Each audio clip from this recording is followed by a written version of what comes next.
شهر يونيو. 15 يناير المشاركة في ورشة العمل حول التعامل الديمقراطي بين الجماعات الترابية بين رؤساء البلديات والأقاليم المنتمين من منطقة الأندلس والجزر الكناري بإسبانيا ورؤساء العمالات والأقاليم في البلاد المغربية. 16 يناير اجتماع الأمة من أجل إعداد الدورة الاستثنائية. 5 فبراير الدورة الاستثنائية لمجلس العمالة. 7 فبراير المشاركة في لقاء التواصل والتموين لأطر الإدارة لمجالس العمالات والأقاليم على المستوى الوطني بحضور السيد العامل عبد الوهاب الجابري المديرية العامة للجماعات الترابية. 14 فبراير اجتماع مع شركة التنمية المحلية ستاد بخصوص أشكال تهيئة وقر العمالات صغيرة الترابية وحضور اللجنة التقنية. 22 فبراير حضور الجمع العام العالي لشركة التنمية المدرساتي بمقر الولاية برئاسة السيد الوالي. 1 مارس حضور الاحتفال باليوم العالمي للوقاية المدنية والقيادة الإقليمية لعمالة الصغيرة تمارا. 5 مارس استقبال أطر من معهد وفاء الإدارات لدولة جيبوتي بمقر مجلس العمالة في إطار مدير مارسية جماعية سي دو أفريك. 7 مارس حضور حفلية الدورة الأولى لمركز رعاية الأطفال المصابين بالتوحد بتمارا. 10 مارس حضور الوطن النسائي في نسخته الأولى وتأسسنا من تنظيم الاتحاد الوطني لنساء المغرب على مستوى عمالة الصغيرة تمارا. 12 مارس اجتماع لجنة التدقيق لشركة التنمية المحلية ستاد. وفي نفس اليوم مساء اجتماع المجلس الإداري لشركة التنمية ستاد بدورة مارس. 2 أبريل حضور لقاء التواصل بين الناس باليوم العالمي لتحسيس المنظمين طرح جمعية التوحد غيت. 3 أبريل حضور فعالية الحفل الديني السنوي الذي يكون فرع الإقليمية المنظمة العالمية لرعاية المكفوفين بفرع عمالة الصغيرة تمارا. 24 أبريل حضور ورشة الإعداد المشترك لبرنامج عمل افتتاحي لمجلس عمالة الصغيرة تمارا بمقر العمالة بحضور أعضاء المكتب. 25 أبريل اجتماع لدراسة المخرجات الأولية لورشة الإعداد المشترك لبرنامج عمل انفتاح مجالس العمالات وبرنامج مخصص لعمالة الصغيرة تمارا بمقر المجلس بحضور أعضاء المجلس. 8 مايو حضور اجتماع اللجنة الإقليمية للتنمية البشرية بمقر عمالة الصغيرة تمارا لتنظيم المشاريع المضافة لدراسة سنة 2023 وللدراسة والمصادقة على المشاريع المقترحة بأساس 2024. 9 مايو المشاركة في أشغالية والدراسة حول العمالات والأقاليم تحدي التحول الرقمي الذي نظمته جمعية رؤساء العمالات والأقاليم بمدينة الداخلة بحضور وكالة التنمية الرقمية. جمع العام العادي لجمعية رؤساء العمالات والأقاليم بمدينة الداخلة. 14 مايو اجتماع المكتب الموسع من أجل تحضير الدورة العادية لشهر يونيو 2024. 15 مايو بدعم من العمل بتحقيق قائد المتدرب الحملة العسكرية الرباط صلاة بحضور الإنشاء تخليدا لذكرى تأسيس القوات المسلحة الملكية.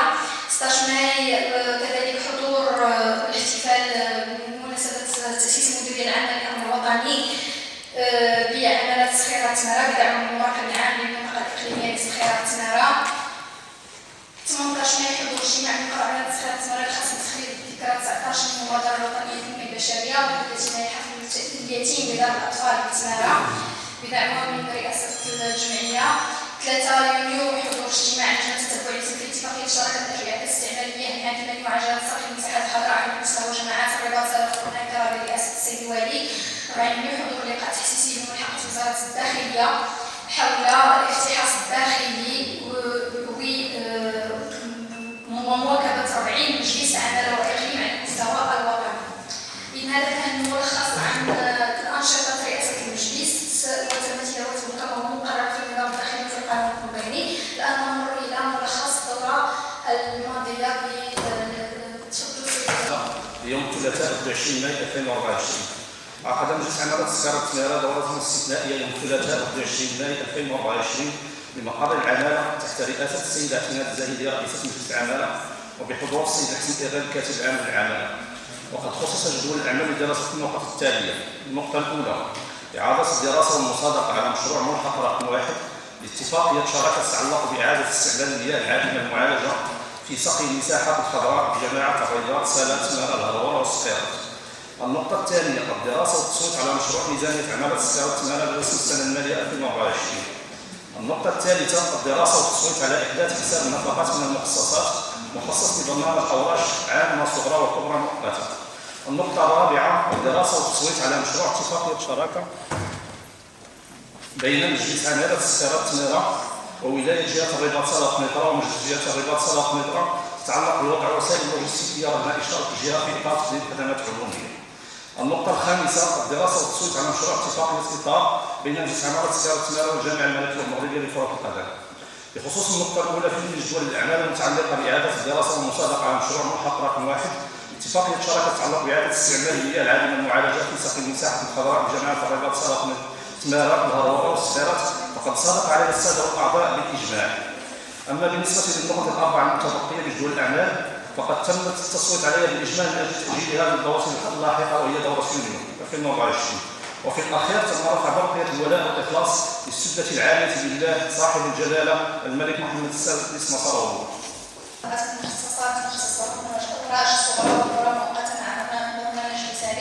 النقطة الثالثة الدراسة والتصويت على مشروع اتفاقية شراكة بين مجلس عمل التسخيرات المروية جهاز الرباط والكمنترا ومجلس جهاز الرباط والكمنترا تتعلق بوضع وسائل لوجستية من إشارة الجهة في إطار تقديم خدمات عمومية.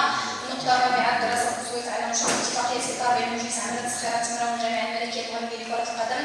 النقطة الخامسة تقديم عرض حول حصر نتيجة عامة لميزانية رأس السنة المالية 2023. النقطة السادسة التصويت على برمجة الفائض الخارجي لبرمجة الميزانية المالية 2023.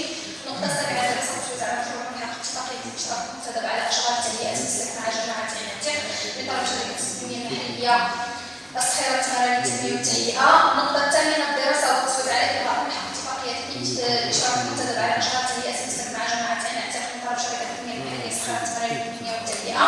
النقطة التاسعة الدراسة والتصويت على إلغاء اتفاقية شراكة مع المديرية الجهوية للتربية الوطنية والرغبة ومحاولة التسحب من أجل الأعضاء من إشارة مجلس العمل موضوع القرار على 97 والمتخذ خلال الدورة العادية لشهر شتنبر 2023 بتاريخ 11 شتنبر 2023.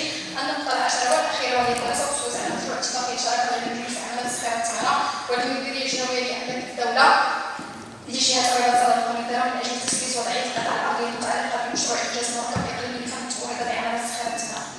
إن هذه النقاط المعرضة في جدول أعمال الدورات لدورة يونيو. وقبل بداية الدراسة النقطة الأولى أعطي بالنسبة لهذه الدورة هذه يعني كان اجتماعي لجنة المالية نطلب من السيد رئيس اللجنة تقديم تقرير بمعرفة السادة أعضاء المجلس. حضور الموظفين المجلس حضور كريم. بناء على المادة 29 من 76 قانون مدنية 2017 حضرت لجنة المالية لجنة الميزانية والشؤون وبرمجة اجتماعها يوم في الأسبوع الماضي بحضور رئيسها السيد عبد الواحد القاز ونائبته السيدة مديحة البحر والسادة السيد نائب الرئيس سعيد هلالي والسيد محمد كشاف. بطبيعة الحال اللجنة تدارست كل النقاط المعروضة عليها في الدورة وهي على الشكل التالي. النقطة الأولى الدراسة والتصويت على مشروع ميزانية عمل الصغيرة من برسم السنة المالية 2024. النقطة الثانية الدراسة والتصويت على إحداث حساب النفقات من المخصصات لبرنامج أواش عامة وصغرى أخرى مؤقتة مع برنامج حسابي. النقطة الثالثة الدراسة والتصويت على مشروع اتفاقية شراكة بين مجلس عمل الصغيرة تمارة وولاية جهات الرباط والقناطرة ومجلس جهات الرباط والقناطرة يتعلق بالوضع وسائل لوجستيكية رغم إشارة الجهة في إطار تقديم خدمات عمومية. النقطة الرابعة الدراسة والتصويت على مشروع اتفاقية إطار بين مجلس عمل الصغيرة تمارة والجامعة الملكية الغربية لكرة القدم. النقطة الخامسة الدراسة والتصويت على برنامج الفائض القابل لبرمجة رأس السنة المالية 2023. النقطة السابعة الدراسة والتصويت على مشروع ملحق اتفاقية الإشراف المنتدب على أشغال جهة مسلمة مع جماعة الاتحاد من طرف شركة التنمية المحلية الصغيرة تمارة للتهيئة والتنمية. النقطة السابعة الدراسة والتصويت على إلغاء ملحق اتفاقية الإشراف المنتدب على أشغال تهيئة مسلك مع جماعة عين من طرف شركة التنمية المحلية الصغيرة تمارة للتنمية والتهيئة. النقطة الثامنة الدراسة والتصويت على إلغاء اتفاقية الشراكة مع المديرية الجهوية للوكالة الوطنية للمياه والغابات ومحاربة التصحر من أجل وضع قطع أرضية على إنشاء مجلس العمالة موضوع المقرر على 99 والمتخذ خلال الدورة العالية لشهر شتنبر 2023 بتاريخ 11 شتنبر 2023. النقطة التاسعة الدراسة والتصويت على مشروع اتفاقية شراكة بين مجلس عمل الصغيرة تمارة والمديرية الجهوية لأملاك الدولة لجهة الرباط والقناطرة من أجل تسوية وضعية القطع الأرضية المتعلقة بمشروع إنجاز المركب الإقليمي لفن التمريضة بعمل الصغيرة تمارة. بطبيعة الحال اللجنة حرصت على أنها تدير الدعوة لكل أعضاء المجلس وربما الإخوان كان عندهم إخبار على مستوى المسبق ديال الواتساب ديال أعضاء المجلس. فبالتالي يعني كان توجه أن الإخوان يكون عندهم كلهم الشرف في هذا الاجتماع هذا. النقطة الأولى بطبيعة الحال الميزانية سبق وسبقنا عليها في الدورة العادية لشهر يناير ولكن بسبب عدم اكتمال الحصة الإضافية من الضريبة المضافة المجلس اللي يستثمر الدرهم و 36 واللي عندها علاقه اساسا بالبروغرام الدراساتي، يعني بشركه التنميه المحليه الدراساتي. هذا يعني كنعتبروا هذا انجاز مصدر فخر لنا كلنا كمجلس، لان اليوم مجلس عمل الصغير والكبير هو المؤسسه المنتخبه الوحيده في المغرب اللي عندها شركه ديال التنميه المحليه اللي كتشرف على هذا، كتدبر النقل الراسي تقريبا 8000 مستفيدين كيستافد. وهذه تجربه ربما رائده على الصعيد الوطني، وسبق يعني في تصريح رسمي للسيد رئيس الحكومه في البرلمان انه تكلم على ان ربما الاكل الاول اللي عنده هذا التدبير العصري والحديث هذا المرفق هو المجلس ديالنا، مجلس عمل الصحه والتماره. بطبيعه الحال التوجيه ديال السيد الوالي اللي كان عنده دور كبير باش ان المولد خرج الحيز الموجود.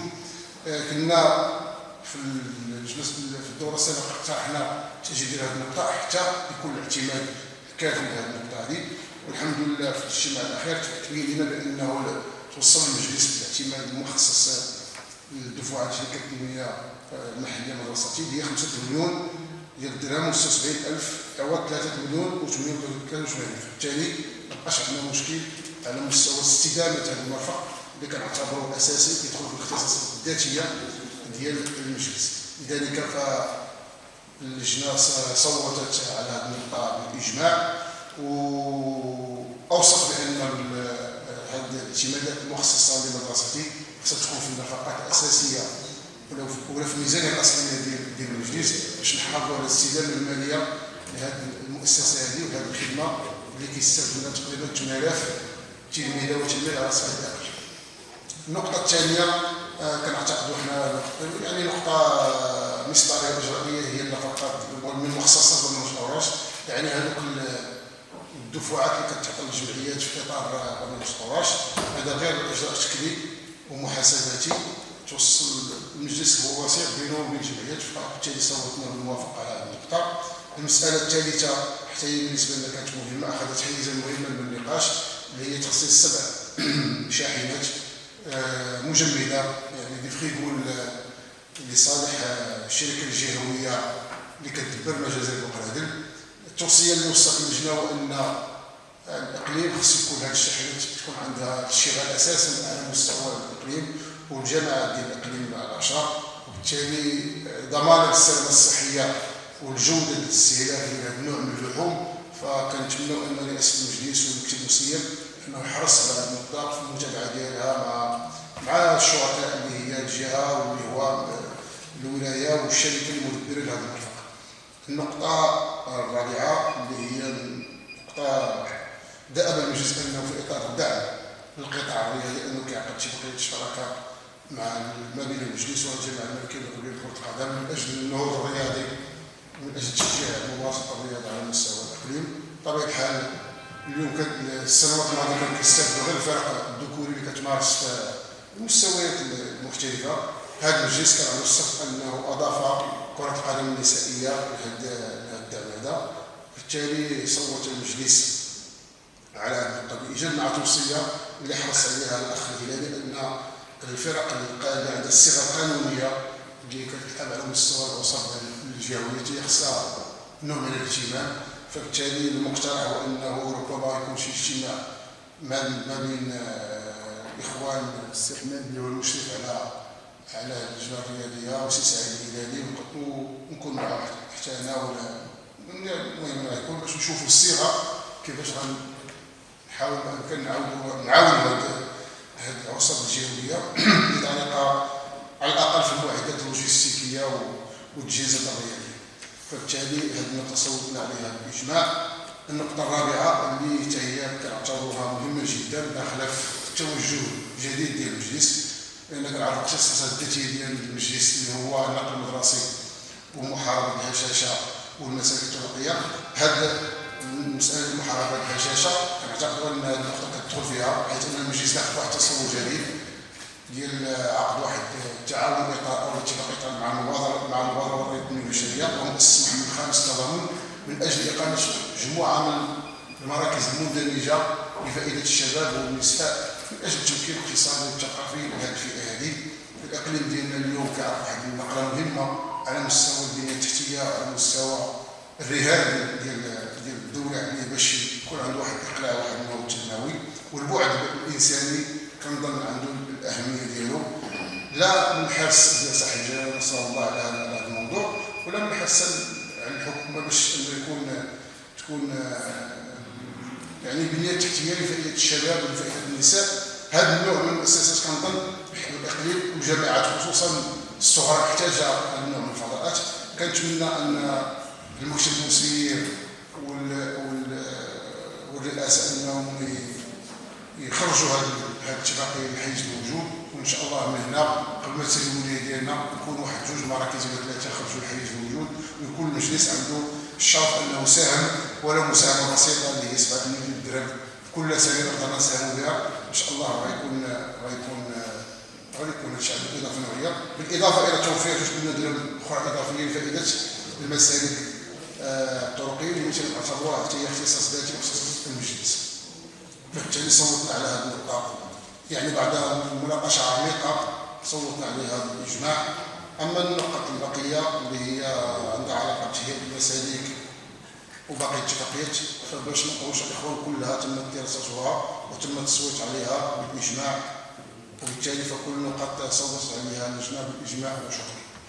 أعضاء المجلس ضرورة بأن السيد نائب كما السيد كاتب المجلس هو غائب بعذر لأنه حالة وفاة في العائلة ديالو، وكان نائب كاتب المجلس كان حاضر، ولكن بلي أنه صاحب المجلس كان عنده شي غلط في المحكمة، لذلك يلزم تعيين كاتب الجلسة.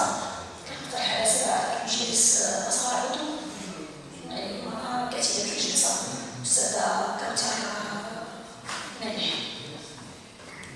ميزانية عدد السخانات وعلى أساس المالية 2024 إذا كان ممكن ملخص مقتضب السيدة رئيس مصلحة الميزانية تفضل. السيدة اللي ماشي كيخصو الشق المالي ولكن كيخصو الشق الاجتماعي والشق الثقافي وما تعرضوش على اللجان الأخرى. كالعادة كنضرب اللجان كاملة تاخد الاجتماعات ديالها، يعني باش تعرض عليها النقاط ديال جدول الأعمال. حنا اللي كان عندنا ملزم في هذه الدورة هذه لأن كاينة ميزانية اللي ضروري خصها تكون تقريبا ديالها 10 أيام قبل من الدورة. بالنسبة للنقاط الأخرين كانوا تعرضوا لأن غير تم التأجيل ديالهم كانوا تعرضوا على اللجان، ولكن اللجان ما دارتش الانعقاد ديالها، يعني فحنا لأن الإلزامية هي الجهات المالية ولكن طالبة تعقد اللجان، فحنا يعني صرفنا أنها تعقد في حالة الإمكان، هي ماشي ملزمة ولكن في حالة الإمكان. فما عندناش حنا أي شي تقارير ديالها وصلنا باش نعرضوا، ولكن افترض بأنه نقاط الدرجات يعني مستقرة في اللجان وفي الآخر. وهي بالنسبة للجنة المالية فحنا درنا الدعوة لجميع أعضاء المجلس باش أنهم يحضروا في اللجنة. يعني واحد الرسالة عالية غير مقطع ومكتوب فيها وهذا من اختصاصات اللجنة. اش غنفهم أنا؟ هذا الشيء اللي لازم الميزانية ماشي القضاوي لو كان كنلبسو نسمعو نهزو التليفون تقول لنا بغيتي تكون كذا وما كاين اللجنة ديال الميزانية تجيب غنجيوها نقولو مرحبا. حنا توصلنا ورقة في الجروب تبارطاجات لجنة الميزانية. أنا ماشي في لجنة الميزانية اش غندير؟ السيد رئيس لجنة الميزانية كيتأكد في الكتاب ديالو أن هذا في الخاطر من اختصاصات اللجنة. دونك الحضور ديالنا ما كانش بزاف، كان شي اللي ما حضرناش. وفي الدورة الاستثنائية السابقة كيف ما جبتو راه حنا جينا الصباح جلسنا قلتو غادي نأجلو الدورة على الأساس باش نعمقو النقاش. يعني جينا مشينا عاودتو نفس الديكور جبتونا هنا النقاش مع مكتوب الله علم شنو نضاف شنو ما نضافش الأول. هذه بعد الملاحظات اللي ميمكنش تمر علينا مرور الكرام وأنا لازم موضحها من في هذه الجلسة. كيف ما كتعرفوا السيدة الرئيسة وهذا من التذكير أننا لازلنا نذكرهم أن مرات نصف الولاية اليوم وحنا نشكلوا الأغلبية التامة ما عندكش معارضة، ولكن كنتعاملوا بمجرد أرقام السيدة الرئيسة. حنا أنا كنحسب راسي في هذا المجلس مجرد رقم كنجي نصوت وكنمشي لا علم لي بأي شيء، رغم أننا حنا كنشكلوا عشرات المستشارين ديال الاتحاد الدستوري الأغلبية السابقة وكل كيشابهش نعرف كيفاش تم تشكيلهم كرئيس، والحمد لله اللي مشينا معاهم في الطاح ملي كنشوف هاد الاهمال تماما بغيت نفهم ما يمكنش راه داز الناس الاولى 3 سنين وبقى تعلم نفس الطريقه ما نصومش انا نحيد كاع الوقت نقول شنو كيضرني هذا المريض ملي كيكون مجروح خصو يقول شنو يقول انا من مي حنا باقيين كنتعلمنا السيده الرئيسه مجرد ارقام اجي تصوت سير تعال كيف ما كتعرفي راه القانون المشرع كيعرفها شنو جا القانون الجديد راه وضح لنا فرق كبير بين التدبير والتسيير التدبير راه كاين تدبير استراتيجي ركز على التدبير تشاركي تدبير مشاوراتي هادشي ما مزناش لمده 3 سنين باقي كنجيبو واحد التدبير والتسيير انفرادي خطير جدا لان حنا ما فهمتش ما عرفتش حتى المكتب المسير تيبين لي العربي الاخوان بنا دابا علاش كانوا جعلوا التنسيق واحد الاجتماع نقدروا نحضروا ليه انا والرئيسه والسيدي كنعرفوا غير يا اخي الخلفاء كاملين لا يجازيك بخير لا غير شوف 3 دقائق 3 سنين وحنا ساكتين السيد الرئيس اللي كلفتي على راسك 2 مينيت دو بليس ما غاديش ما يعطوا لك حتى حاجه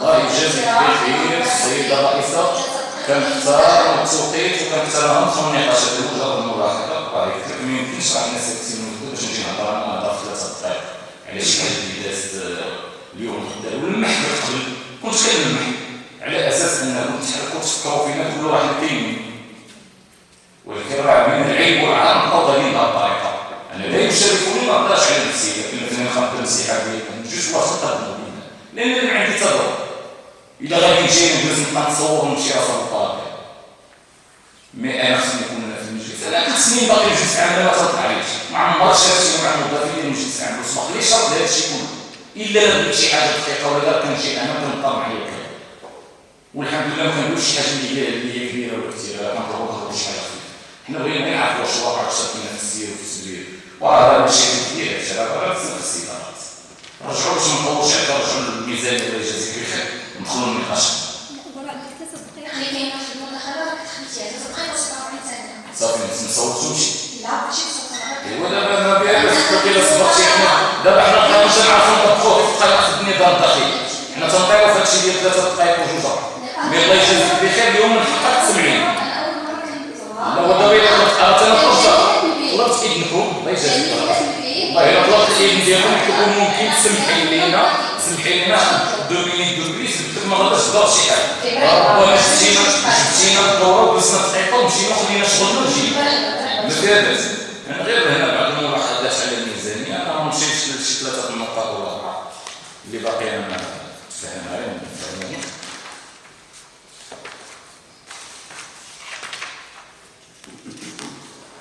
في الاعتمادات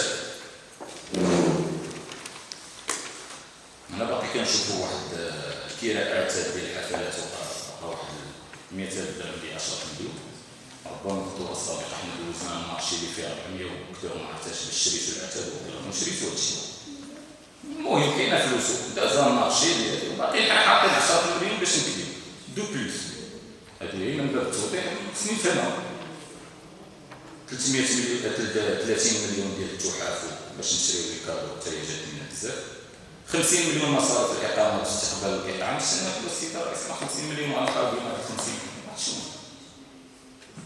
عندنا عاوتاني واحد 50 مليون هنا نشاط ثقافي باش ممكن توضح لنا شنو الانشطه كنديروا وشنو النشاط كندير وعندي واحد الملاحظه في الباب ديال الكاربيرو كنشوف باقي 140 مليون رغم اننا ناقشت في الدوره السابقه نفس المشكل 140 مليون قاتنا سيمو كنشوف انا مدرستي ما بقاش تابعه للسيارات وكما كاين الكاربيرو الاول ما فهمتش انا 140 مليون باش نسيروا بعض السيارات ديال المجلس العام ربما هادشي كيجيني كثير رغم ان العديد من السيارات كنشوف انا كادور حتى بدون تفويض كتمشي وتجي واش ممكن تعطينا واحد التسعير غير باش تكون شويه توضح توضحينا فين كتمشي هاد المصاريف حنا مع كلشي حنا راه ماشي ضد شي حاجه غير خصني نفهم شي حوايج كنجي نزيد به هنا نحيد مسؤوليه امام الله نعرف علاش كنصوت انا 1 مليون 400 راه صفر راه اختصاصات ذاتيه ديال المجلس العام هذا راه معروف المسالك القرويه الطرقه نفك العزله الجفاف نشوفوا الماء حنا خرجنا بزاف ديال الحوايج تنمشي بشي حوايج ما عندنا لا علاقه بها وشكرا السيده الرئيس على سعه صدركم وسمحوا لنا الا كاين شي حاجه نشوفوا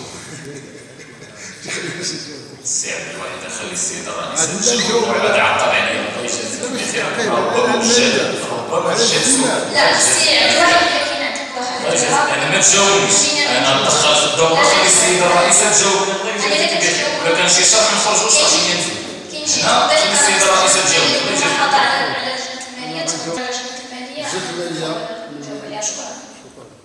اللجنة المالية القانون هذاك الإخبار أنا حريص عليه، ولكن باش الإخوة كامل يكونوا حاضرين هذا ربما هي مبادرة شخصية من جينا نشوفوا الصيغة القانونية لقينا هذيك الصيغة القانونية الوحيدة المتاحة، فبالتالي ما كانش غرض من إقصاء شي حد أو إلغاء حضور شي حد، هذيك الصيغة القانونية اللي متاحة لي أنا كرئيس لجنة باش نخبر كل أعضاء المجلس أن عندهم الحق يحضروا الاجتماع ديال اللجنة، وهذا الشيء راه جانب من العمل في كل المجالس المنتخبة.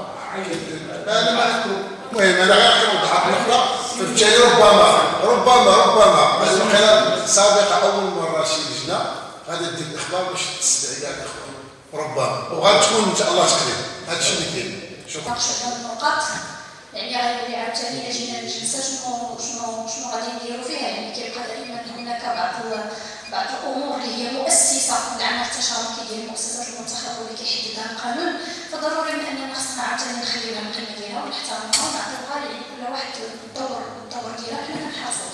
حنا اي حاجه فيها التشارك فيها نناقشوا فيها انها تكون فيها النصيحه وتكون فيها يعني كمشاركه، فاحنا دائما يعني المكتب ديال رئاسه المجلس فهو مفتوح ومعمر، يعني ناخذ شي حد ولا قال لا هذا ماشي من اختصاص، بالعكس كناخذ ملاحظات، كناخذ اي حاجه ممكن انها تساعد في تحسين السير ديال المجلس، ولا كناخذوا على عاتقنا كمكتب يعني ينفذ باش اننا نحطوها، وكنكونوا دائما يعني منفتحين على هذه المنهجيه التشاركيه.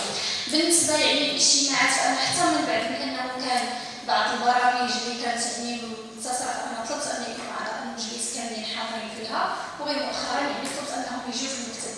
فاش جينا بينا كنناقشوا هذا الشيء دابا غير محطوط حنا ملزوم علينا علاش جينا، فحنا راه حتى حنا كنسيروا شحال من حاجه ملزوم علينا وحنا كنسيروها، اش نقول علاش حاطين اللي كنسير.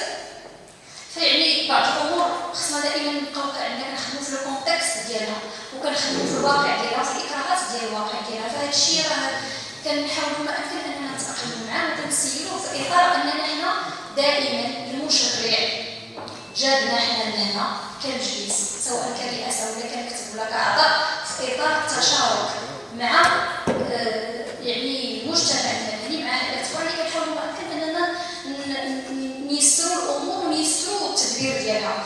بالنسبه للميزانيه فهذه الميزانيه نقدر نقول اللي يمكن هذا العام اول مره الميزانيه تناقشت عده مرات وجات وكنا كنناقشوها واخا ما كايناش، حتى اخر مره فاش جبنا باش نناقشوها كان على اساس اننا نستابقوا الامور، جاتنا غير المناسبه الموافقه حنا قلنا يعني نربحوا واحد الشهر في المناقشه، ولكن تبين انها ما دخلاتش وما يمكنش نصوتوا على شي حاجه ما دخلاتش في السيستم، يعني باش نكونوا واضحين. قلنا هو دابا بقى النشاط صافي نعاود نزيدو حتى تدخل وحتى تناقش مع يعني الشركاء ديالنا اللي حنايا كندبروا معاهم هذه المسائل. اما هي كيف ما هي بقات من نوفمبر حنا كنجربوا فيها.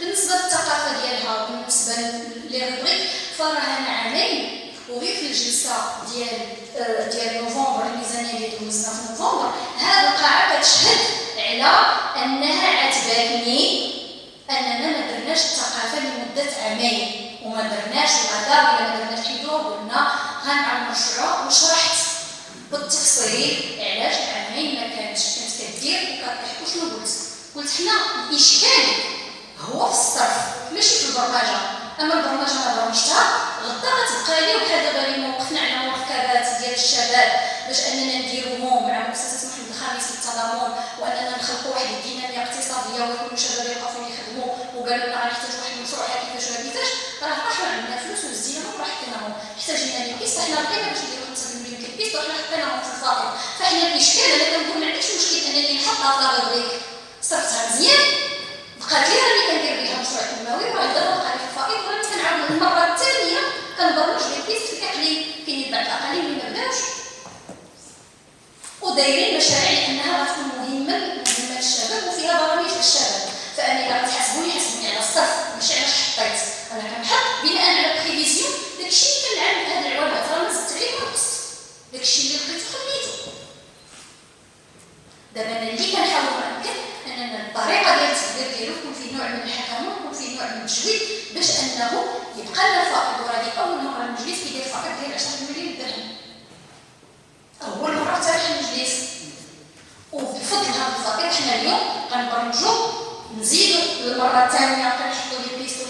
والباقي خاصنا نزيدو لان الخصاص اللي عندنا كبر من داك الشيء الاعتمادات الماليه اللي حنا نحطو فيها، ومازال خاصنا مراكز ديال الشباب وديال تقويه القدرات ديال الشباب خصوصا في التشغيل وخصوصا في الاقليم ديالنا. وانا باقي كندير مرافعات في البلايص اخرى في الداخليه ولا في اي بلاصه كنمشي لها، يعني من القطاعات الحكوميه ولا في الرئاسه الحكوميه ولا في اي مكان كندير مرافعات. كنقول لهم شتي الاقليم ديال الصخيره تماره راه خاصو بوحديتو برنامج وطني، لان العمليه اللي دارت فيه ديال التحويل ديال الناس وتهزهم من بلايصهم في واحد الوقت واجد وتديهم وتقادهم وتحطهم وما دير لهمش برامج غير على الاقل كما كنقولوا تريكومبونسي وتعطيهم واحد شويه ديال التعويض ديال ديك المحنه اللي دازوا منها.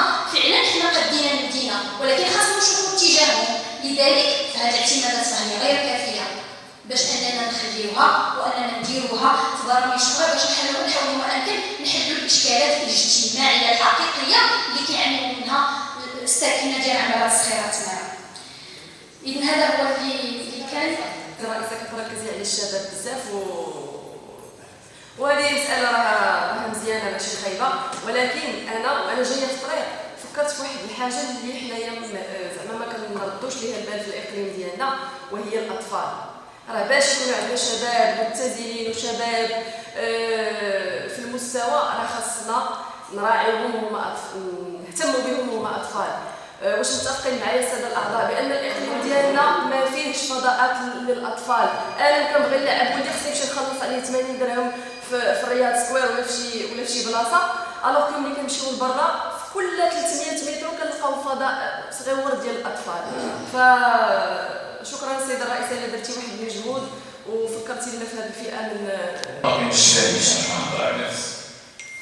الجواب ديالكم اللي جاب شي حكمه وتقدر تشرحوا اول مجلس ديالهم مجلس المستحكم سميتو مؤخرا ان ما عندناش القانون التنظيمي من 12 اختراع ديال المجلس المستحكم. خصنا نحترموا المؤسسات كما قلتي وذكرتي اللجان وكتعرفي اللجان بطريقه كيفاش تشكلوا بالرغم من العنف ديالنا صوبوا هاد اللجان اللي كنقولها امام المال، يعني شي ماشي عيب لان لقينا راسنا في اللجان لا علاقه لنا مع ورغم ذلك امتثلنا الامر الواقع وجينا معهم السير ومع الفضاء والمسائل، رغم اننا حنا هذا الكرسي هذا راه ما جلسناش فيه من فراغ باش جبنا 10 اصوات ديال الاتحاد الشورى قطعنا كما تنقولوا السلطه باش جينا جلسنا السيده الرئيسه هنا امامكم. حنا ما جيناش نحاسبوكم، جينا كندويو بالاراء وما كنتحاسبوش معاكم. كيف ما قلتي حنا ما جيناش نحاسبوا معك السيده الرئيسه على شنو درتي ولا حنا اقترحنا ملي قلتي حنا ما فرضناش علاش حكايه التقاطع مي هذا من حقي ملي كنقول لك انا راه ما جاوبتينيش دابا على الغازوال ملي كنقول لك 140 مليون ديال الغازوال من حقي تعطيني واحد الصايره في الصنعه كيمشي ماشي عيب ما كانش من حقك نمشي نحقق سيرمانوش راك جايب في الكتب ديالك مثلا حيت انا كنعرف انا عندي المجلس العمل شويه ديال الطوموبيلات بارك العمل ما تنعرف به حتى حاجه مدرستي ما تنعرف به حتى حاجه قاسيمو نخرج فلان علاش راه ماشي انا اول مجلس وتنطلب منك ان نختار على المجلس ديالكم السيده الرئيسه راه كما يعرفوش الفلوس كما كيوصل راه كتركزوا على الزمالة بزاف وما مركزينش على العمليه اللي فيها 10 ديال الجامعات راه بزاف اشياء لا شي حاجه الله يجازيك كما كنصنت لكم حاولوا تاخذوا السنتيمتر. انا هادشي غنناقش معك في النقاط الجايه وما نتجاوزوش وغنقول لك فين كيفاش علاش انا نضوي على زماله لان هنا واحد الاجنده كتخدم الزماله بواحد الطريقه 90% وانا غنقول لك فين تنوصلوا بعض النقط ونناقش معك. يعني ملي هضرت معك لازم كأن لا احاسبكم ولكن من حقي نعرف المعلومه وجاوبيني على هادشي ديال الغازوال يجازيك شكرا سيدي الجو لان مستفز لان صراحه تبين الوهم للراي العام. هذه المداخله ديالك اللي كتقولي تشركين الجميع وكتصيدي المقاربه التشاركيه، فين هي هذه المقاربه التشاركيه اللي كتحدثي عليها وحنا عمرنا ما اجتمعنا معاك؟ والغريب في الامر ان ناقشنا مع مجموعه ديال الاعضاء ديال بحالنا بحالكم. هذاك التسيير الاحادي مع الاسف راه ما عرفتش ما عادش ماشي في خدمه الاقليم. هذه من جهه اخرى تعقيب على السي حماموش وان السي حماموش ما يبقاش في الاتحاد كما الاتحاد السوري. حنا راه في نفس الحزب مع السيده الرئيسه ومقصيين دليل على ذلك ان غير لجنه نائب اللجنه راه بغيتها وما بغيتيش تشكليها راه ما بغيتهاش غير شكليها. ايوا هكا باش تكونوا فاهمين ونمروا انك تجاوبين على الملاحظات لانك بالنسبه للملاحظات ناخذوا عليهم التفصيل باش نقدروا نسوقوا قناعه على الميزانيه. نهضر على التجارب كنهضر انني كنحاول كنتواصل مع الناس الا ما كنمشيش شي هاد التجارب فماشي يعني انه ما كاينش تجارب. واحد جوج بالنسبه للغازوال هو راه كان فيه 160 كهبطنا 140 في الميزانيه ديال نوفمبر حتى نقص الميزانيه ديال نوفمبر 2000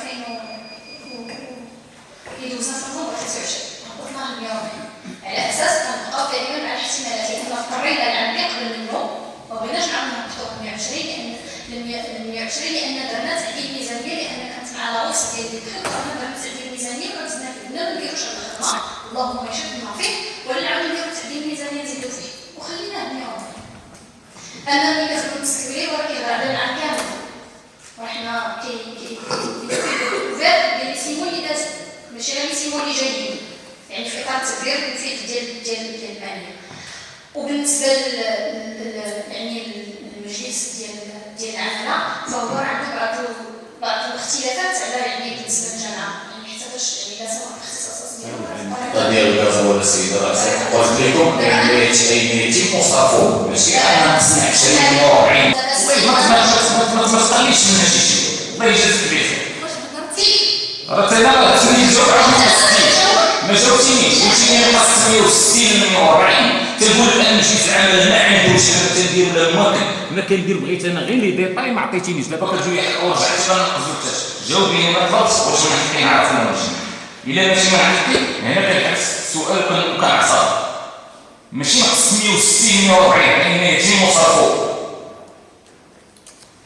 راه التدبير ديالو ان يتم صرفوه راه في هذا الجلسه هنا وفي هذا المجلس هنا جيت عطيت الحساب ديالو الا باقي عاقل استعمالوش وعطيت الديتاي ديالو في نوفمبر 2023 هنا في هذا المجلس وفي هذا الجلسه وحنا جالسه هنا وعطيتكم الديتاي والديتاي قلتينا راه ما يطلعش على السيده الرئيسه ما بزيدش انا كنتعاور معاك راه تهضري معايا راه كتحصلتي كذا معاك قول ما كتخاصمش معاك السيده واش نقول لي لا نسمع ما عنديش مشكل لا ولا باش تقولي لي انا قلت لكم وجاوبت ماشي انا غنعيش الجلسه الاعلى للحساب ولكن حطيتي على نفس الموضوع باش تقصير الوسيله الرئيسه ايوا انت وين تخوض حاجه على نفس الموضوع ما ديرني راه حيت ما بغيتش باش نكمل العام الله يكمل بخير تعتذر السيده باش حنا نعرفوا نعرفوا إذا كان القرار ديالنا أننا نعرفوا والمعلومة أننا نعرفوا راه المعلومة قدمتها بغيتي تزيد تعرفها أجي تشوفها وملي غادي يخرج لك التقرير ديال الإدارة ولا التقرير ديال المجلس تاع الحسابات راك غادي تشوفها. وأنا في هذه الجلسة هذه في هذا المجلس هذا عطيت الديتاي ديالو وقلت لي كانت فيه إشكالات ونقصنا منه. وعلاش كانت فيه إشكالات؟ لأنني في 2023 ملي وصلت الجويه كنت كندبر ديك الساعه باش ان كان عندي الاسطول ديال المدرسات كامل على حساب المجلس ما كنتش لقيت باش نحركو في جويه ما لقيتش باش نحرك الاسطول ديال المدرسات ونلبسو عليه 3 شهور تما باش نوض درت التحقيق ودرت اللجنه دارت لي التحقيق وجابت لي الديتاي وبناء على ذاك الديتاي انا خليت هكا وكنقول في الطريقه ديال التدبير وفي الحكمه اللهم يشفي لي ويحيي في لاماس ولا نبدا ندير تعديل هذه الطريقه ديال التسيير. وإلا كان الغرض ديالنا نعرفوا الطريقه ديال التسيير راه نعطيناها الا كان عندنا شي غرض اخر في هذه الجلسه نعرفوه. كاين حتى شي غرض السيده الرئيسه بالخير ما عندنا حتى شي غرض السيده الرئيسه بالخير نجي نتناقشوا معك وعطونا الميزانيه ما تصديهاش في كذا وعندنا غرض نقولوا لهم غير هنا راه جينا هنا اليوم انا كنقول لك داز نفس الولايه ونحكيو ونتكلموا اليوم نتكلم شنو 2027 ما قالوش حاضر وخيروا دايرين راه كاين شي وحدين في 6 الجلسات متتابعين يعني راه كيدل على ان هنا المصاري راه كيجي بزاف راه كاين السي سلماني انا ما شفتوش واحد 7 دورات والاخوان الاخرين كلها كتبدا الله يعافيك ما سولتيش شي جوج كاين ولا ما كاينش مشكله غير تفكر انا الله يجزيك انا ملي كنهضر لا يهمني يجي ولا ما يجيش الناس راه شي على الامور الله يجازيك بخير باش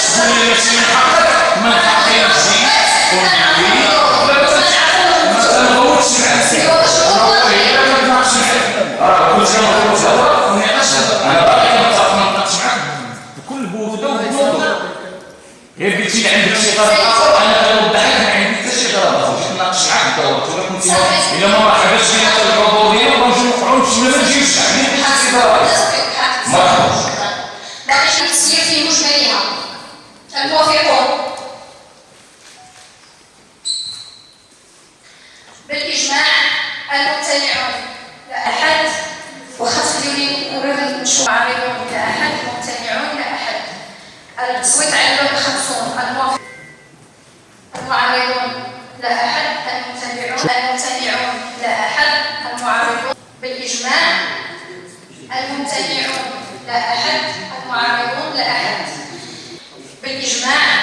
المعارضون لا أحد. الممتنعون لا أحد. التصويت على مصالح التجهيز. المعارضون لا أحد. الممتنعون لا أحد. التصويت على اللون 20. الموافقون بالإجماع. الممتنعون لا أحد. المعارضون بالإجماع. الممتنعون لا أحد. المعارضون لا أحد. المعارضون لا أحد. إن أعرف نقطة كل الميزانية بمصاريف المناخير والمصاريف الإدارية. تصويت الموافقون بالإجماع. الممتنعون لا أحد. المعارضون لا أحد. وبالتالي سقط المصادقة على ميزانية على استثمارات السنة بالإجماع للسنة المالية 2024 لا أحد. أعرف نقطة كاملة ديال إحداث حساب النفقات المخصص لبرنامج أوراج عن المصروف والكبرى مؤقتا مع برنامج حسابي للتصويت. الموافقون بالإجماع. الممتنعون لا أحد. المعارضون على مستوى الاقليم كنظن كل ما زال ما توقعش كتولي الوزاره الجهويه وبلادك، وبالتالي الحمل اللي كيتكال على مستوى الاقليم كله غادي يجي للبلاد. حنا اللي كيهمنا دابا على واحد ديال المجلس انه خص يكون السلامه الصحيه ديال هذه اللحوم اللي جايه اللي غتجي الاقليم، وهذا نقولوا هذه الشاحنات. انا التوصيه اللي بندخل في اللجنه انها تكون ديستيني للاقليم، الاولويه للاقليم والجامعات اللي خصوصا القرويه اللي كاين فيها صعوبات في التخزين وصعوبات في التنقل، باش الوسائل والامكانات كان فما اتفاق على مقاربه جهويه. حنا ماشي منفصلين على جهه، ولكن ما كاين باس حنا كنمثلوا الاقليم، كنمثلوا الجامعات، كندافعوا عليها، كنرفعوا التوصيه الاساء.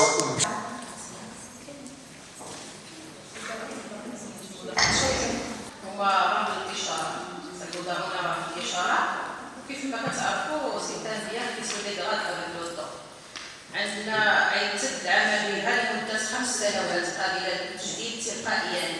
إذا غادي تقدر تكون هذا مع علما على أنه كإشارة اللي عارفة بأن غادي يكون تدبير مفوض ديال الشركة ديال المجازر. وبالتالي حنا على أنه واحد البيان ديالنا نقدروا نديروا في إعادة الاستعمال ديالو داخل التكليف، نقدروا نخدموا هذا لأن كانوا شي متخصصين اللي قالوا نقدروا نجيبوا لكم مبردات ونقدروا نديروا لكم هذا السيترنات ديال الماء، ونقدروا يخدموا في العالم الكهربي. غير هي باش تكمل المداخلة ديالتي في إطار هذا، ودرناها هبة أفضل من أنها تكون هذا وعيشوا طالعات ويرجعوا لغاديين. والله ما كتقدرش هبة الإشارة. الإشارة لأن القانون كيسمح لنا غير برا الإشارة. اللي ما نديروا برا الإشارة وباش نبيعوا خاصة تدوز عليهم 10 سنين 10 سنين 20 عام 20 عام 10 سنين خاص تدوز عليهم 10 سنين عندنا خاص نبيعوهم بأن الحالة ديالهم مبقاتش كاتبين أنها خدامة وخاصنا نبيعوهم ونديروا برا الإشارة. بما أنه في حالة جديدة باقيين جداد وما تستعملوش في كورونا، وحنا تراو في حالة جيدة جدا، وحنا عندنا جزارة بدات ومحتاجة هذا ديال المجازر، هما ديال المجازر، هما ديال اللحوم لأنهم ثلاجات، وحنا المجازر ديالنا كلها غادي تسد وعندنا جزارة جيدة، فعلى الأقل نساهموا شي حاجة ونجيبوا واحد المؤسسة الإقليم ديالنا وحنا نعمل داكشي زعما كيبان لي أحسن الاستعمال ديالهم هو أعلم تزادوا في التنمية الاقتصادية ديال الإقليم. تفضلوا السيد ديالي.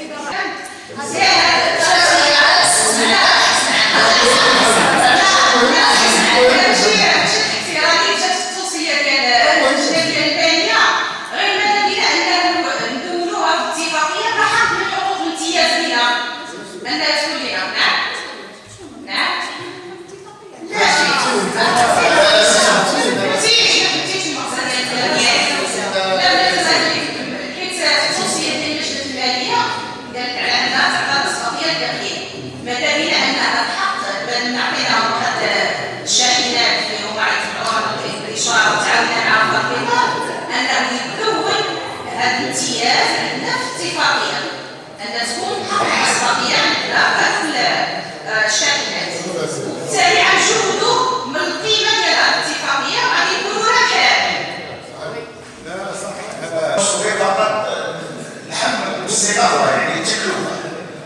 الكانديدات اخذ واحد المنطقه يعني الجمعيه الجزائري يعني صار واحد المجموعه ديال اسمه راه كنت واحد الحمد وطالع فاذا به باش صار جاوي شويه عن المناطق خصوصا المناطق بين الجامعات القانونيه البعيده فبالتالي هذه المساهمات مفعله في السريع والسلامه لان السلامه لا يحصل عليها بدون شكل ومصادره انما حنا كمجلس نساهم في الطريق والتوصيات شي حاجه يعني نساهم مع المستهلك في الحمد لله في العمليه راح نكونوا نطلقوا خدمه وخدمه سهله وشكرا.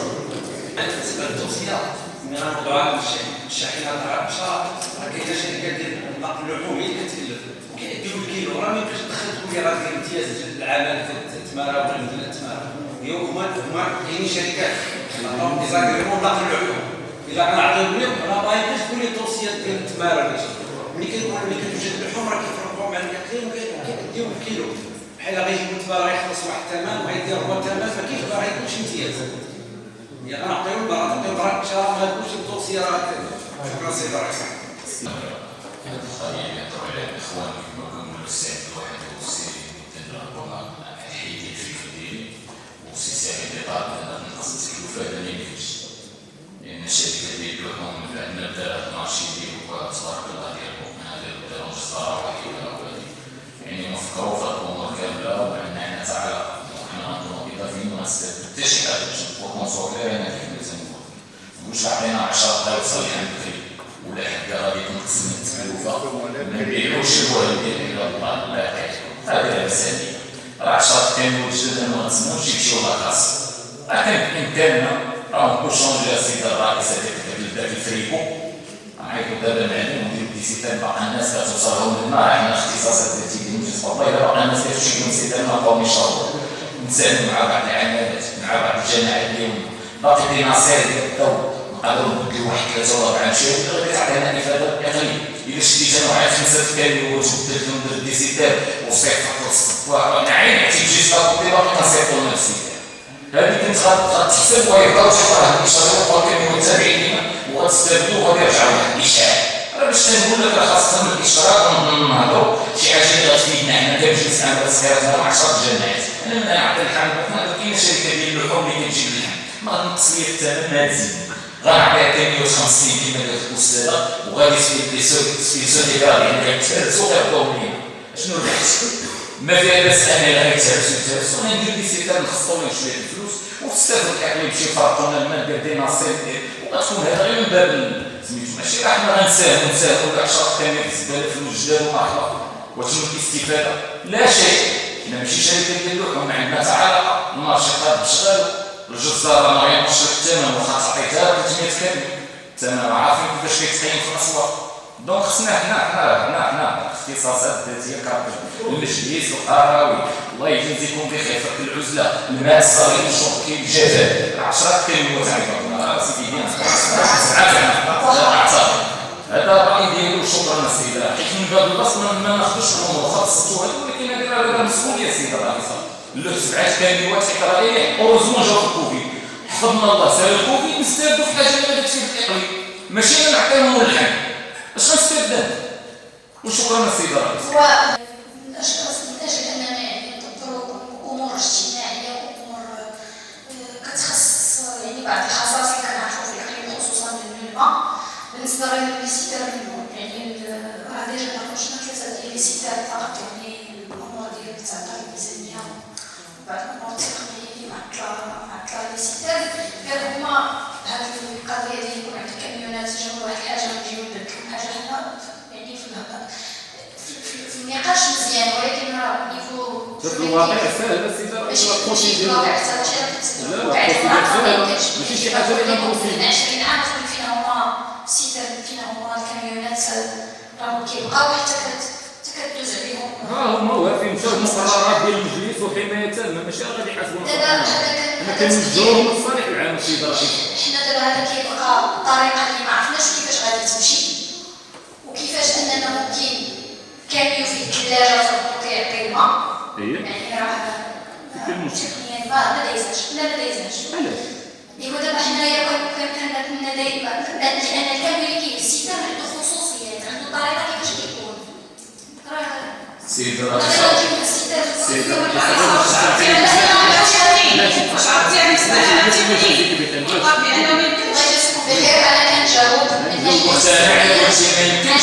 المسؤوليه القانونيه اللي عندي سيت، عندي ثلاجات مصالح انجليش جاتني فيهم ملاحظات ليكات، خصهم يمشيو يديروا الخدمه ديالهم اللي هي انهم كيهزوا اللحوم لانهم كيبردوا. كنشوفوا شنو هو هذا باش نحلوا هذا المشكل، وطرحنا حتى على السيد ولي قالت غتحل مجزره جهويه، وهذا مشروع يعني كبير وكان يعني فيه المنفعه الجهه ديالنا كامله، غنساهموا فيها الكاميونات. حنا جاتنا هي اقرب الى الصواب ومشينا فيها على اساس عندنا كاميونات واجدين كيبردوا، وعندنا مشروع جهوي حنا ايضا كاقليم داخلين فيه، وعندنا كاميونات. فالاقرب الى الصواب انك كدير اتفاقيه وكدير دورة الاشاره وكتكون شاركتي في تنميه الجهه ديالك. سيد الرئيس هذا التفكير وتناقش واتفقنا عليه ودازت في اللجنه وناقشناه حتى هنا، يعني على اساس انه الاقرب بالنسبه لانني نجيو نديرو كوين ترانسفورماسيون هما جاو في التبراد ونضوا انا الماء، فراه كيبقى لنا حتى مشاكل قانونيه مع هيئه المراقبه، راه ما عنديش الحق انني نبدلهم لان الناس اللي شراو في 2020 راه غادي تجي المراقبه تقول لي فينا هما. نجاوبك سيد الرئيس. لا انا هذا ماشي واش جاوب خصك تجاوب لينا بالحقيقه ولا لي كانت. لا انا تنجاوب تبقى مش نفسيه ولا نشوفوش هذا الاخر يكون خويا لا يجوز لك السيد الرئيس. ملي كتقولي انا نجاوب كامل واحد الثلاجه خاصهم يبقاو في الثلاجه، واش اللي قالت بالك خليه في الثلاجه اللي كانت كتحسب على الكامل تيمشاو. مي حنا الكامل ديال نمشي في العماله مسائل تقنيه، انا كنقول لك ما يعرفوا بغيتي نبدلو صحيحه نبدلو باش نحيدو السيتار نركبوش راه الضوي ديالنا كان الكاميرات نحيد السيتار ندير ناصير داك الشيء راه مسائل تقنيه خفيفه وما عندنا حتى علاقه بالقانون اللي جات بخير. وباش غنقولوا حنا اقترحنا على السيد الولي، حنا حتى هذا الكبار ماشي غنقترحوا على السيد الولي في تنميه الجهه ولا في تنميه العماله الاقليم اقرب. السيد الولي ما بغاش توجهوا ليه الاتحاد، حنا كنشوفوا فين غنستافدوا منه. ما عندناش شي توصيه، عندك شي توصيه قالك سير يمشيو تما ولا حنا العافيه 100%. مي هذا المسائل ديالنا كنشوفوا فيها باش تقول لي قانوني غيولي وكان الثلاجات حنا ما تنصرفوش، راه كاين يدير العمل ويقضي العمل لو ترونسفير نو طراسي نو كاسيتير راه صافي غير راه ميم راه ما معروفه ديال الكاميرات. دونك حنا باش نوجهوا الطريقه اللي هي صافيه من الاحسن ماشي ديال الاقرب، ما كنطلبوش على السهله، هنا كنطلبوا الامور كنطلبوا باش نفيدوا الاقليم، ماشي حنا اللي ساهل لا يعملوا 10 كاميرات 7 كاميرات في السنه حسبيهم شنو ولا حنا ساهل لهم الثلاجات. لا انا بالنسبه لي حنا مشروع تنموي جهوي شغال الله يسلمك مؤسسات وراثيه ما حناهمش. هذا مشروع تنموي مهم جهوي رائد على المستوى الوطني، فشاركنا به باش انه يديماري لي بون كونديسيون، وكان ممكن ان الاقليم يساهم باش هذا البروجي يديماري، حنا كنساهموا به. سيد الرئيس بالنسبه للمسائل التقنيه فانا يعني دابا كما كيبان لي كمدبر حيت هذا الشيء انا اللي كنوقع عليه. نعم راه حتى لا فيزيت تكنيك ما عندوش. ياك ونبقاو حنا اليوم. سيد الرئيس الله يجزاك الله يجازيكم بخير. هذا رايي محترم مرة سيد الرئيس الله يجازيك بخير. انت باقي كتهضر كمشاعر الانسان النائب الاول ديالكم اللي راضي على الفكره. خويا ما هادشي معايا الافكار انت كتصرف ليش الافكار ديالك ماشي كتقولي انا كنتشارك. ما تطبقيش علينا الافكار ديالك اصلا. إذا فهمتي من الجواب من جاء نائبكم والإخوان راه السيد الرئيس وفكرتي بوحدي فكرتي بوحدي انا ماشي مشكل. الله يجازيك بخير السيد الرئيس. حنا ما جيناش هز ديال العصا اللي قلنا وي وي نون ولا بينا راه حنا خايبين. راه من حقي السيد الرئيس ما تقوليش انا بوحدك انا كنتعامل تقول لي يلا من حقي نجاوب على حاجه اللي معقوله ملي تقول لك تكنيك تقول لي انا هذا راه ماشي انا حماق. اذا دخلت هذا النصيحه هذا قانوني وتعمل تقول لي دابا اي مشروع جهوي ولا ماشي مشروع جهوي مرحبا. مي حنا اللي كنتفقوا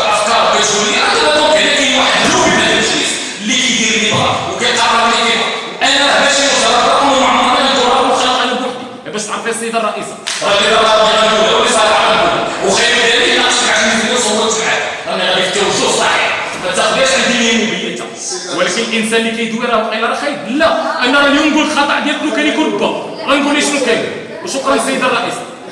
كاين اتفاقيه مع الجهه والمجلس واجد عنده مساهم مع الجهه. هذا مشروع جهه كان توجه هذا العمل ماشي الزاميه. لا مش غادي. السلام عليكم. لا احنا ليست بالزاميه او ضروره. ولكن المجلس يقرر في النهايه. يقرر باش المجلس كيقرر اغلبيه وهي اللي كتصوي فيك الرضا المجلس كيقرر. راه حنا كلنا اغلبيه صحيحه اللي نمشيو بواحد الطريق اللي هو غادي مزيان. والحرص ديالنا الا كانت امور الا كانت ما نديروش الهديه بصح بالبلاطين. السي هشام الحرص ديالنا على الاقليم اجتماعيا وفوق العزله وفوارق المجاليه كل هذا حنا ما كرهناش نجلسوا الجماعه السكورابيه تكون كلها مغطاه من الضروريات والكماليات اللي شرطت على الصدر. ولكن لا ما نسيو السيد الاقتصادي على اننا نتخذوا اجراءات ومن هذا المساله ماشي هي. وكنظن الجزائر ماشي شي جزائر مع مستهلك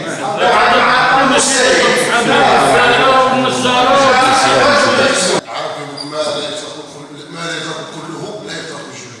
حنا عندنا وضعيه. الوضعيه بالمناسبه ماشي غير عندنا في الاقليم. رجل حكيم في المجلس بارك الله عليك. لا كنتحاول راه كل اقاليم ديال الجهه في الكوفي كان عندها هذا اكزاكتلي. وراه كلشي كيستيمي هذا راه هذه دوله. كاين واحد المنطقه ماشي حنا لسنا في عزله. نحن لسنا ضد الدوله السياسيه. مزيان انا باش نتفاهم. الملاحظه اللي راح توجهها ديال الاستثمار وانها خصها تكون دابا خلق هي عندنا الان 3 ديال الاستثمار خصهم يدخلوا لحيز العمل وخص يتزادوا. هذا هو المقترح اللي خصنا نفكروا فيه. يتزادوا واحد 3 اخرين يتبروغراما باش ما كاينش اننا ما درناش هذه الحاجه وما نديروش حاجه اخرى. فانا هذا هو المقترح ديالي. هذا عنده دور وجاد الاستثمار ماشي يكون عندنا وحنا السعي واحد مجلس وشكرا. حنا كمجلس ماشي الاولى السي مجاهد واش نخرج عندنا مارشي ديالو الاستثمار ولا ما نخرجش؟ ماشي شغلنا السيده. السي مجاهد عيب كلمه ماشي شغلنا. لا ما قلناش ماشي شغلنا. وانا اللي كنقول لك راه ما نخرجش. نقولوا ماشي شغلنا.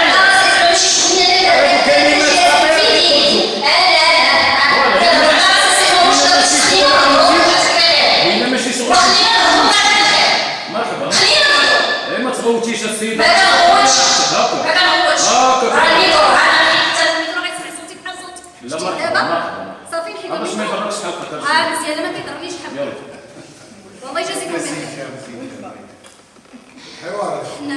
حنا كنمشيو. لنا واحد التوزيع حكيم كيف ما وصينا في اللجنه ديال الثقافه ديال الاستعمار عبد الله يجازيك بخير ما تقصيوش الطاقه. ولينا موضوع هذه الاستعمار عرفوا ديك اللجنه اللي تحدثتوا عليها في اتفاقيه السيده الرئيسه غتحدثوها.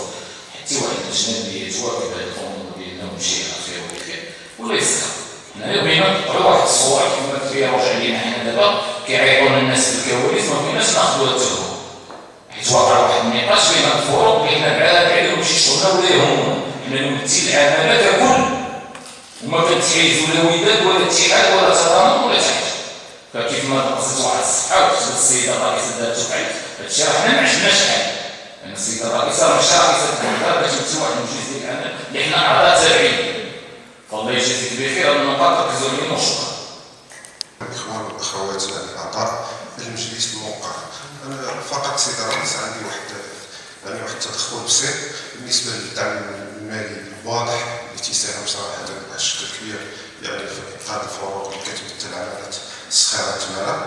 ولكن هنا غادي نشير لواحد النقطه اللي كان الاشتغال عليها واللي جات في الاتفاقيه اللي هي المنشآت والاجهزه الرياضيه او التكوين والتقطيع وانشاء اكاديميات خاصه بكره القدم وملاعب لتراث عمل. كلنا كنعرفوا صراحه ان المبادره الوطنيه للتنميه البشريه اللي اصلا العام ديالها صاحب الجلاله نصر الله يعني كاين واحد الاشتغال كبير وكاين واحد المجهود كبير اليوم في العمل اللي كنلقى واحد المجموعه ديال الملاعب الاخرى اللي شكلات واحد الفضاء يعني ديال المجموعه ديال المرتبطين بالمجموعه ديال الرياضيين. ولكن السيده الرئيسه بالنسبه للمرافق الرياضيه الكبرى، يعني كتكلم على الملاعب الرياضيه الكبرى. يلا اليوم في عمليه تسخيرات تماره عندنا 3 ديال الملاعب. عندنا الملعب ديال تماره، وعندنا الملعب ديال التسخيرات، وعندنا الملعب ديال عين عوده. يعني تيبقاو 3 ديال الملاعب الرياضيه الكبرى داخل الاقليم تيبقاو غير كافيين صراحه. لا ديال فوت 11 كيلعبوا 11 تيبقاو يعني غير كافيين. كاين مثلا جامعات مثلا عندنا تيك، المرسم، وعزام، المزال، مجموعه ديال الجامعات اللي ما عندهاش ملاعب كبيره. واليوم حنا كمجلس يعني ديال العماله خاصنا نستغلوا الفرصه في اطار التوجهات اللي كتعيشها يعني البلاد ديالنا في افق تنظيم كاس العالم، كاس افريقيا 2025 وكاس العالم 2030. يعني كاين توجه ديال الجامعه الملكيه لكره القدم باش ننتج مجموعه ديال الملاعب كبرى ولا كبيره. يعني ماذا بينا في مجلس العماله تكون يعني نكونوا سباقين في بعض الاتفاقيات، ماشي اتفاقيات شراكه مع القطاع الوسيط من اجل يعني اغناء الاقليم بملعب اخر اقليمي. يعني كاين اشتغال تيتكلمتي السيده الرئيسه على انك كترافعي مجموعه ديال اللقاءات على ما هو ثقافي، كتشتهر لي ولا كيشتغل المكتب المسير ديالهم على انه يخرج واحد المركب اقليمي ديال التبوريده. نحاول نشتغلوا على شي مركب اقليمي رياضي اللي يتيح الفرصه للجامعات اللي ما عندهاش ملاعب رياضيه كبيره يشكل لها يعني كمرفق يكون جميع الجامعات ولا جميع الفرق اللي كتنافس داخل عملات تسخيرات تماره. لاننا اليوم كنشوفوا كاين اكتظاظ في عملات في الملعب ديال تماره، مجموعه ديال الفرق يعني ما كتلقاش من الدخل. كذلك التسخيرات يكون واحد الملعب ديال الاقليمي اللي ممكن انه يخفف الضغط على هذه الملاعب اللي داخل الجامعات. وحتى لا بقى عليكم يعني شكرا لكم.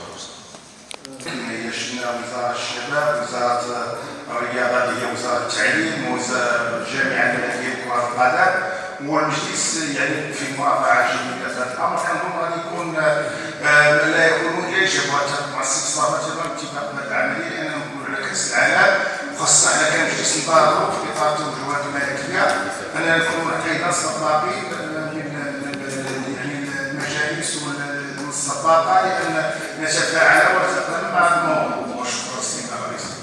المغالطات والترويج اللي دار انا هذا ماشي مطلوب. هذا كنتسناو من الاسف ان جواب واضح. ما تشكي شي فرقه من هذوك الفرق بين الحاجيه في وقتها. هذه الاولى. واذا كان كل شيء توصل في وقته هذوك الفريق المعني ملي خرج ذاك التضليل نقولوا شنو كان الموقف ديالو، واش خرج شي بلاغ رسمي كيأكد او كينفي باش عرفوا حنا لما كنتعامل هاد الناس الا غنتعاملوا معاهم بالمصداقيه والشفافيه والالتزام المشترك اما كلا ما قال. وشكرا.